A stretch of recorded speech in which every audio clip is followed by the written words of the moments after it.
കൊള്ളയടിക്കാൻ അതിലൊരു സാധനമില്ല മാലേച്ചി. നല്ല ആളാ. കുട്ടികൾക്കും കൂടി ഒന്നും കൊണ്ടുവരാതെ കൈയും വീശി വന്നിരിക്കുന്നു. മുത്തശ്ശൻ ഒരു പൊതയും മഫ്ലറും വാങ്ങി. സന്തോഷാവട്ടെ. മാലേച്ചിക്ക് ഇപ്പൊ നല്ല കോളാണെന്ന് മനസ്സിലായി. ആരാ പറഞ്ഞത്? ആരെങ്കിലും പറയണോ? അപ്പുണ്ണിയേട്ടൻ കരാറെടുത്ത റോഡിലൂടെയാണ് ഞങ്ങൾ വന്നത്. ആന നിന്നാ കാണില്ല ഓരോ കുണ്ടും കുഴിയും. സർക്കാരിന്റെ കാശ് വെട്ടിക്കുന്ന ഒരു കണക്കൊക്കെ ഇല്ലേ? എടാ പതുക്കെ പറ, അന്യന്മാര് കേൾക്കണ്ട. നീ മുതലാളി എന്ന് മുമ്പ് പറഞ്ഞിരുന്നപ്പോഴൊക്കെ ഞാൻ വിചാരിച്ചിരുന്നത് വല്ല തന്തപ്പടിയാവുന്ന. എത്ര വയസ്സുണ്ടാവും? ഒരു 33. കല്യാണം കഴിച്ചിട്ടില്ല. അതെന്താടാ കല്യാണം കഴിക്കാത്തത്? വേണ്ട വെച്ചിട്ടാവും. ഒരു ശല്യമല്ലേ കല്യാണം എന്നൊക്കെ പറഞ്ഞാൽ. വേണ്ടിയിരുന്നില്ല എന്ന് അപ്പുണ്ണിയേട്ടൻ തന്നെ തോന്നുന്നുണ്ടാവില്ലേ ഇപ്പോ സത്യത്തില്? ചെക്കാ, ഞാൻ മോന്തയ്ക്കുന്ന തന്നാലുണ്ടല്ലോ. ഇവിടെ വലിയൊരു വിഷയം വേണുവേട്ടൻ എന്താ കല്യാണം കഴിക്കാത്തതെന്നാ ഇപ്പോ. ആ വാ, ചേച്ചിയുടെ മക്കളാ. ഇത് രണ്ടും ആ തള്ളയും ചേർന്ന് എന്താ മോഷ്ടിക്കാനുള്ളതെന്ന് നോക്കുമായിരുന്നു എന്റെ പെട്ടിയില്. അമ്മിണിക്കുട്ടി പാട്ട് പഠിക്കുന്നുണ്ട്. ഇത് ബാബു. ഫാൻസി ഡ്രസ്സിൽ എനിക്ക് എന്ത് വേഷമായിരുന്നു? കാട്ടാളൻ. ഓ, എന്നിട്ട് സമ്മാനഫലം കിട്ടിയോ? ആ കിട്ടി, സെക്കൻഡ് പ്രൈസ്. എന്റെ മ്യൂസിക് വരുന്ന ഡോളില്ലേ, അതേവൻ കേടാക്കി രാജമാമേ.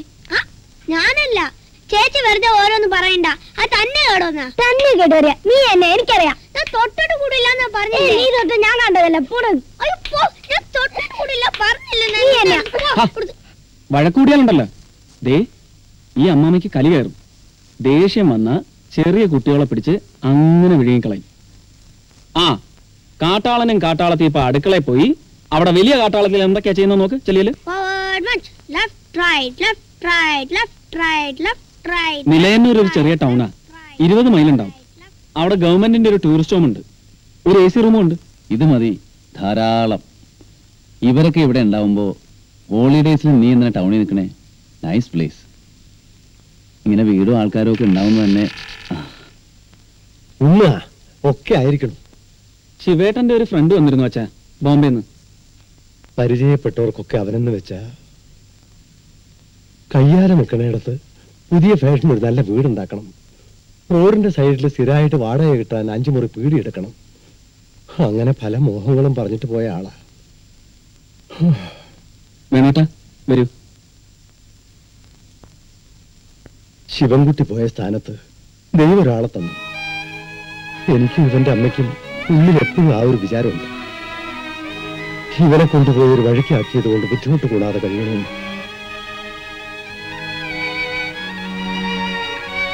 ഒന്നും ഞങ്ങളാച്ചാലില്ലാത്ത കാലത്തും ഇവിടുത്തെ കുട്ടികളെ പറ്റി ഒരു ശ്രദ്ധ ഉണ്ടാവണം. അതേ എനിക്ക് പറയാനുള്ളൂ. വരൂ, കഴിക്ക.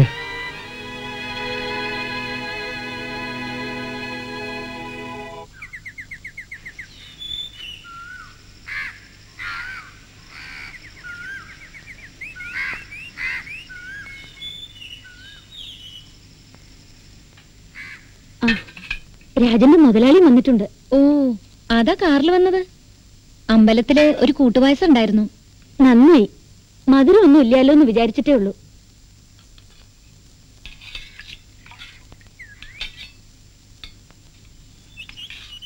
അയ്യോ മതി മതി. നാടൻ വട്ടാവും. ഞാനും ശരിക്കും പറഞ്ഞ ഒരു നാടൻ തന്നെയാ. ഗവൺമെന്റ് ശരിക്കുള്ള വീട് കാഞ്ഞിക്കളം എന്ന സ്ഥലത്തിന്റെ പേര്, മണ്ണാർക്കാട്ടിനടുത്ത്. പക്ഷെ ചെറുപ്പത്തിലെ അവിടം വിട്ടു. അമ്മയുടെ തറവാട് വേറെ ഒരു സ്ഥലത്താ. അവിടെ ഇപ്പോ ആരുമില്ല. അച്ഛാ, വേണുവേട്ടൻ പഠിച്ചതൊക്കെ ബോംബെയിലാ. അപ്പോഴാണല്ലോ ശിവേട്ടനുമായിട്ട്. പകല് ജോലി, രാത്രി പഠിപ്പ്. ബോംബെയിൽ അതിനുള്ള സൗകര്യമൊക്കെ ഉണ്ട്. ശിവേട്ടന് നിർബന്ധമായിരുന്നു. ഞാനോ പഠിച്ചില്ല. ഇവരെ പഠിപ്പിക്കണം ആവണത്ര എന്ന് എഴുതും എപ്പോഴും. പഠിപ്പെന്ന് വെച്ചാൽ വലിയ കാര്യമായിരുന്നു. അപ്പുണ്ണിയേട്ടാ ഇരുന്നോളൂ. അളിയനാ ഇതെന്റെ. മനസ്സിലായി, ധാരാളം കേട്ടിട്ടുണ്ട്. കൈ കഴുകി ഇരുന്നോളൂ. എനിക്ക് പിന്നെ മതി, ഒന്ന് കുളിക്കണം. രാവിലെ നേരത്തെ എഴുന്നേറ്റ് പോയതാ. ഓ, പായസം സദ്യ തന്നെ ആയല്ലോ മാലേച്ചി. ഇതിപ്പോ ദേവി കൊണ്ടുവന്നതാ. അപ്പുണ്ണിയേട്ടനും മാലേച്ചിയും തൊട്ട് പിന്നിലെ വീട്ടിലാ താമസം. വീടതാണെന്ന് പറയാന്ന് തന്നെ ഉള്ളൂ. പിന്നിലൊരു വഴി വെച്ചിട്ടുണ്ട്. ഭക്ഷണത്തിന്റെ നേരത്ത് പിള്ളേരെ ആട്ടി തെളിച്ച് നേരെ ഇങ്ങോട്ട് കടന്നാൽ മതി. വീട്ടു ചെലവെന്ന് പറഞ്ഞൊരു ചിന്ന കാശ് പുറത്തിറക്കേണ്ട കാര്യമില്ല. നീ അധികം പറഞ്ഞാലേ ഇവനെ സൂക്ഷിക്കണം കേട്ടോ. വിശ്വസിച്ച് ഓരോന്ന് ഏൽപ്പിക്കുന്ന ആളുകൾ അറിയാൻ വേണ്ടി തന്നെയാണ് പറയണത്. തൈര് കൂട്ടാൻ ഇത്തിരി ചോറ്. അയ്യോ വേണ്ട.